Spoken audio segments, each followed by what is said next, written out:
Hello, yes, a good morning, a good afternoon, or a good evening to you, however you may be listening and wherever you may be listening. This is the latest edition of the Bolden Sports Media NFL podcast coming to you on a Tuesday. I will admit we tried to do these things on a Monday, but yesterday was Memorial Day. I hope you had a happy and safe one for those of you who celebrated this side of the Atlantic.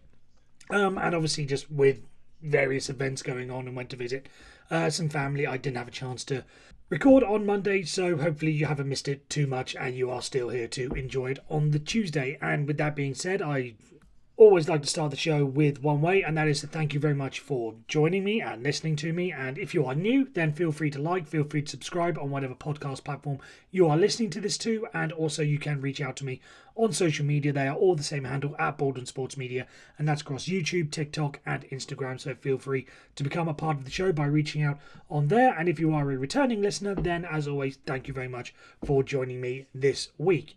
Now, with that being said, all the formalities out of the way, let's get on with the latest news coming out of the NFL. And to start with, we're going to start with something that we've been discussing over the past couple of weeks, but now we have something of an update, as it were, from Commissioner Roger Goodell, as he has given his thoughts on the whole process, and this is, again, something we've been talking about possibly moving to 18 games. Obviously, the NFL is on a 17-game schedule now, but there has been talk, and with the money dominating how things go, there's always going to be that conversation.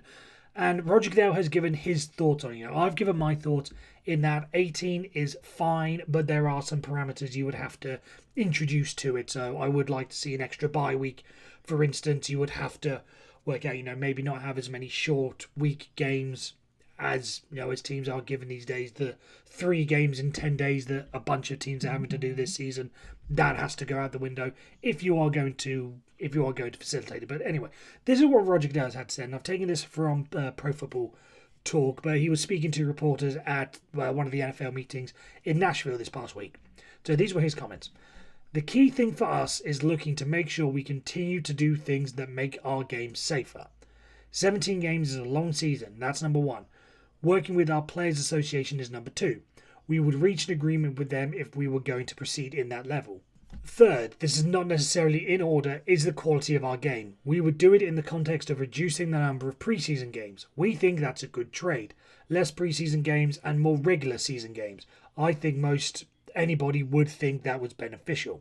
And then Goodell went on to sort of clarify some comments he made on the Pat McAfee show, where he sort of brought up the idea of an 18th game before he said, I wasn't floating something that we're actively thinking about now. It is something that we think about in the long-range context. Again, moving to quality and making sure that we're doing everything possible to bring our fans what they want. And they obviously want more football. But I'm not sure they want more pre-season football. Now, what Roger Goodell has said there makes, a lot of it makes sense. And he's obviously towing the party line, as it were, and saying all the right things. When he talks about the players' safety and, he's not going to do it without the permission of the Players Association, so he wants to get past. He's saying all the right things.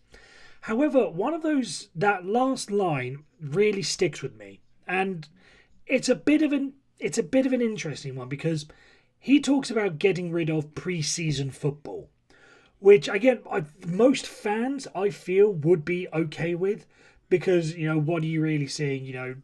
Do you really tune in to see what the third string quarterback can do against the fourth string opponent cornerback, say? Or, is this third string running back ready for the league? We'll put him up against, third string linebackers, for instance. It's not quite the same football. Again, you tune in because you want to see, how does this young rookie do? I'll give the example from the Steelers, for instance. I was really excited to see what George Pickens could do when we drafted him. So I was like, it's okay, so I'll watch. But then he only plays, 2 or 3 series because he's, already established himself with the first stringers, and they don't usually play with it. So preseason is there, but do the fans really have a vested interest in it? I mean, you look at the attendance figures, there is some interest, but overall it's obviously not the same as the regular season. But my issue with this and getting rid of preseason games is for the players. Because, yes, we can understand that the product might not be the best or whatever, but for these players, this is a chance to prove themselves at, not necessarily the NFL level, because they're playing against guys who if they don't make the team, are going to the to the UFL or maybe to the Canadian League or whatever, or just out of the sport altogether. So it's not a true sense, but it's as close as you are going to get. And if you take away those opportunities for them, are you really helping them out? Now, I understand that there are various elements to this, and Colin Cowherd, for instance, always talks about how college teams they don't get a preseason. They just go straight into it. You're playing for Alabama. That first week, you are going up against Notre Dame, or you're going against USC, or whatever team. You're going right into a competitive game. You don't get a preseason or a tune-up game. For those of you who remember The Longest Yard and what Adam Sandler's character said then. So you don't get all that, but you are expected to go out. So really, for that third string running back, you're giving them less of an opportunity to prove themselves in a game situation. So whilst you are maybe helping the TV product and helping the fans in what they want, are you really looking after the players? And that's something I think could really, cause people to butt heads, especially as he says, going through the NFL Players Association. That might be a thing that they say, especially if it's, the players, each team has an NFLPA rep that, represents them in these meetings. And if that player for the Seahawks, say, I don't know who it is at the moment, but if it is, and if that rep was an undrafted free agent out of draft, or he was a sixth round pick who had to fight and claw his way and played in all those preseason games to prove himself to get to that level, he's going to want to stick on the side of those younger players and say, look, I needed those preseason games to prove myself. I needed as many reps as I could to show that I could play at an NFL level. I don't think we should be getting rid of them. So it's going to be an interesting scenario. Now, one thing to caveat this is the news that has come out today. Because according to reports from the NFL Network, there is a proposal that would completely overhaul the off-season program. Basically, what it would do, it would eliminate the voluntary on-field work that happens in the spring, and instead, players would report for training camp a lot earlier. There's the spring workouts, and then there's the summer workouts, as training camp officially is the start of pre-season, and teams are, that's when you're all in the city rather, and you basically don't leave from there out. That's it. You are in football mode. So starting that stage a little bit earlier. Now, I think that, again, this is all going to be ebbing and flowing, and that's going to be part of the conversation of, right, is this how we're going to do it? And is that going to be fair enough for those younger players to get those reps? Is that going to mean extended time for the joint practices that some coaches seem to favour, because that's a way to, again, somewhat replicate a game situation rather than just going up against your own teammates on a for day after day after day. You actually have opponents who are going to want to try different things and are not going to be used to your tendencies and whatever. So it's pretty much like a game situation. So is that going to be played into it? I think this is really going to be an interesting conversation moving forward. Again, I've made my say 18 games is fine, so long as it's not just slapped 18 games, that's it. There are a lot of parameters that have to go around this. And I don't think this is going to be a relatively quick fix. Again, Roger Goodell says this is a long-term thing. I don't think this is going to really be happening for another 3-4 years. I don't see this being a proposal that, it's put on the table this coming off season, say, or in the next couple of weeks, and all of a sudden it's kicked in for the 2025 season. I think there's going to have to be a lot more talk about this. Obviously, the networks are going to want to have their say, because if they're paying X amount of money, they want to make sure they get the right amount of games. And the local stations that usually cover the preseason games, they're going to want to make sure that they get their share of revenue and broadcasting things. So there's a lot that goes into this and is going to go into this. But it looks, again, on the surface of it, Roger Goodell is in favour. I've expected him to be in favour. But at least he is in favour of doing it the right way and getting the right data in and getting the right conversations and having those conversations to make sure this is done in a way that the players and the fans are all sort of treated equally, rather than just the NFL being dictatorial and saying, right, this is what you are doing. That's the end of story. So a little bit of compassion from Roger Goodell, And hopefully that has a big impact of how this all plays out further down the road.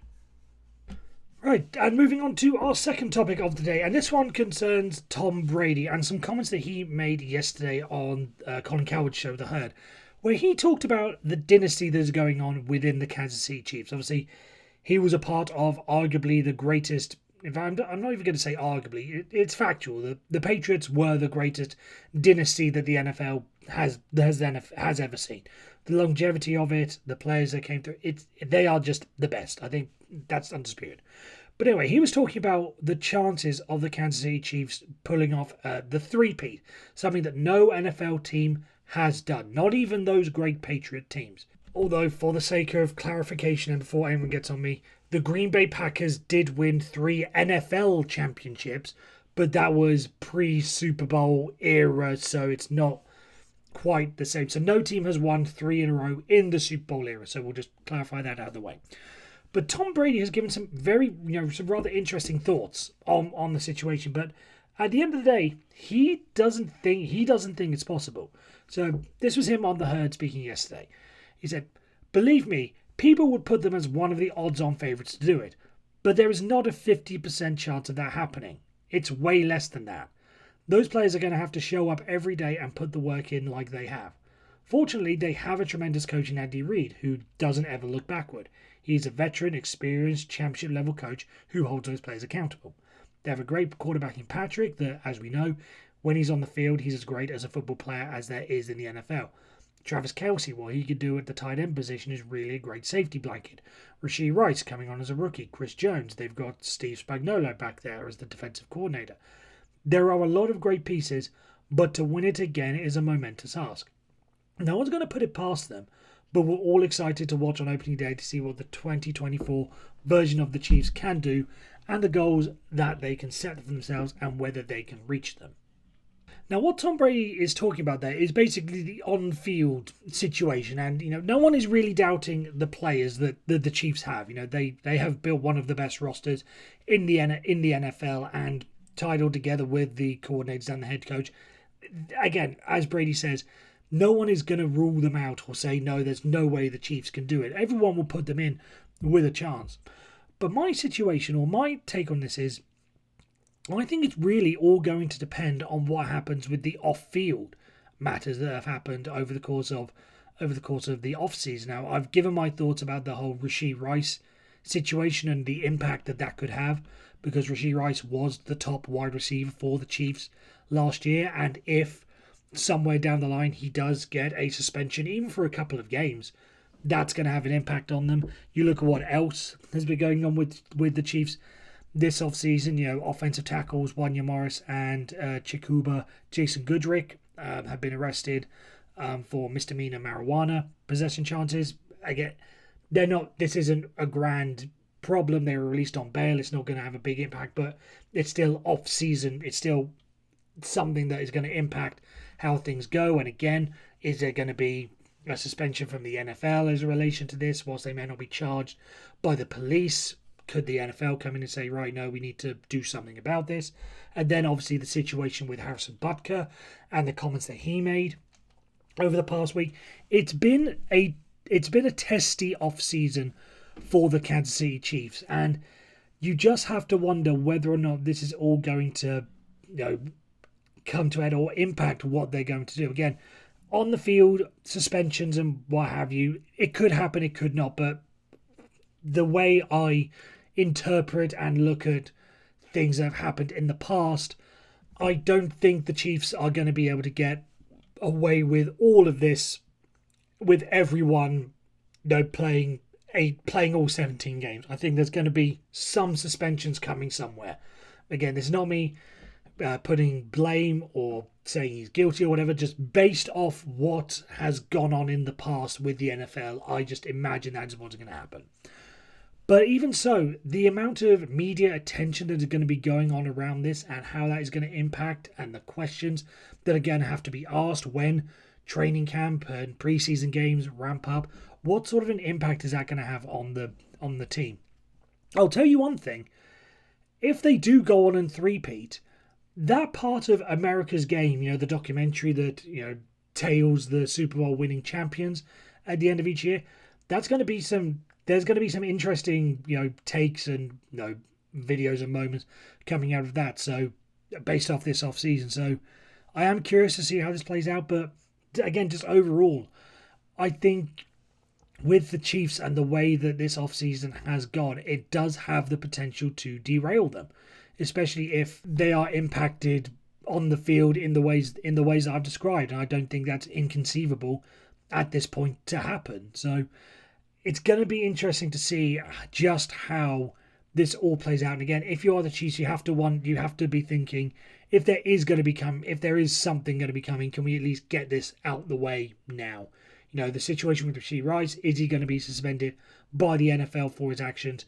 Can we just get this out the way now so we know how to handle what's going to be happening the first couple of weeks of the season rather than have it drag on?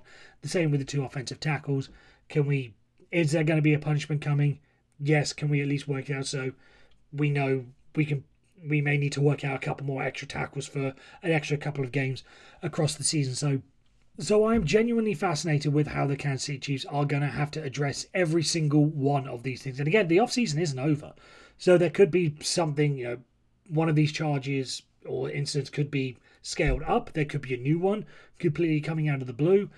So it does seem like something that off the field could very much impact their on-field performance. And that's what, if I was a Chiefs fan, I would be slightly worried about. Because on-the-field product is fine. The players that they have are fine. It's whether or not what has happened off the field starts to stem into their play. And, if they have a bad start to the season, whether or not they're going to be able to, come back and overcome that. We saw they did it last season, having to go on the road for a couple of playoff games when Mahomes has played exclusively at Arrowhead Stadium. But just as everything goes on, is their toil going to be added and added and added, and what's going to go on from there? And moving on to our final NFL topic and our penultimate topic of this show, and this one, it's not really anything serious. This one's going to be a little bit more lighthearted. But I was drawn to some comments made by Cleveland Browns quarterback Deshaun Watson over the past couple of days, where he was asked on his podcast. He was basically asked, what were his best or biggest 4 rivalries in all of sports? And he answered by saying that the Browns and Steelers was up there with the biggest in all of sport. And it sort of struck me because, and I say this exclusively as a Steelers fan, I'm not too sure where the Browns-Steelers rivalry really goes. And in all honesty, rivalries just aren't the same in sports anymore. I don't know what it is, but growing up, I hated the Baltimore Ravens. I hated the Cincinnati Bengals. I didn't really care for the Browns rivalry because the Browns were just not that good. So, I mean, now they're getting good. It's a competitive thing, but I just don't feel I just don't enjoy the rivalry as much as I do between the Bengals and the Ravens. I've hated other teams. I hated the Patriots when they were going through their dynasty stages. But it just got me thinking. Those were just my thoughts on the whole situation. Again, I don't agree with Deshaun Watson. If you were to ask a Steelers fan, the Browns are probably third in terms of the division of what they think about. It's Ravens first, then it's the Bengals, then it's the Browns. But just overall, rivalries, they, at least in the NFL, just seem to have gone away. Like, again, I appreciate the Steelers-Ravens rivalry. It just doesn't feel the same as it was during the good old days, as maybe when it was Ray Lewis and Ed Reed and Haloti Ngata and Terrell Suggs and all that lot going up against James Harrison, Lamar Woodley, Aaron Smith, Brett Kiesel, all those lot. Big Ben on one side, Joe Flacco on the other, Ray Rice, Le'Veon Bell, Antonio Brown. During the days when the Hines Ward, when those players were at their prime and at their peak, that was the greatest rivalry in the NFL. But even across it, I remember growing up this is about 10 years ago, the Seahawks-Niners rivalry was brilliant. In the same division, constantly butting heads. You had the Immaculate Deflection, I think it was called, in the NFC Championship game, and all that spiraling off. Even the Seahawks-Packers all stealing from the Fail Mary. game. That felt big. Manning and Brady with the Colts and the Patriots. That felt big. That felt important. There's something that, even like Mahomes v. Allen, we understand it's great, and on an individual level it's great to see and we tune in. But it just doesn't feel the same as Manning and Brady. And again, just across the NFL, like, what rivalries do you see that are as good as the ones from back in the day? Cowboys Giants is a rivalry. Is it really that big on the same level as the other ones? I don't think so. Chiefs Raiders is a big rivalry. Is it as big? No. Like, again, just go. Falcons Saints, I know, is a big one in the NFC South. Is that really does that really have the same feel? Maybe it's down to the players and the qualities of the teams. Because Saints Falcons, it was Matt Ryan against Drew Brees, and there was often the NFC South title on the line. There's all that, but it just doesn't feel the same to me. Maybe this is as a result of players being a lot more friendly towards each other, and they will hang out in the off season, which I don't have a problem with. But there's a lot more mutual respect amongst the players for whatever reason, which again I'm not saying is a bad thing on the surface of it, but it does have an impact on the games. Just don't feel the same as they were. So him listing the Browns and Steelers as the number one rivalry in all of sports, and or amongst the best rivalries in all sports, and by default one of the best in the NFL, fine, it might be, but by default, because the bar has been set so low by the rest of them. I want those. I want those days back. I want the Ravens Steelers to mean that again. It means a lot now, but it just meant that little bit more during those days. The Bengals, it felt the Vontaze Burfict days. There was just something different about it, and you don't get that. You don't get that right now. So I don't know. The NFL, it's not necessarily the NFL's fault. Maybe it is because they're making the games safer, so you don't have that. You don't have those big moments, or you can't have those big moments and those big hits that would have resonated when Ray Lewis sacked Ben Roethlisberger, for instance, or the Legion of Boom getting in on Colin Kaepernick. But there's just something about the NFL and the rivalries that just don't feel the same anymore. Again, they're important, but they're not as big as they used to be. And I hope that's something that the NFL can, or the players, or the league and the team, they can all address, because it does just add that little something extra to the meaning of the games and gives a little bit more importance and a little bit more gravitas to the season as a whole.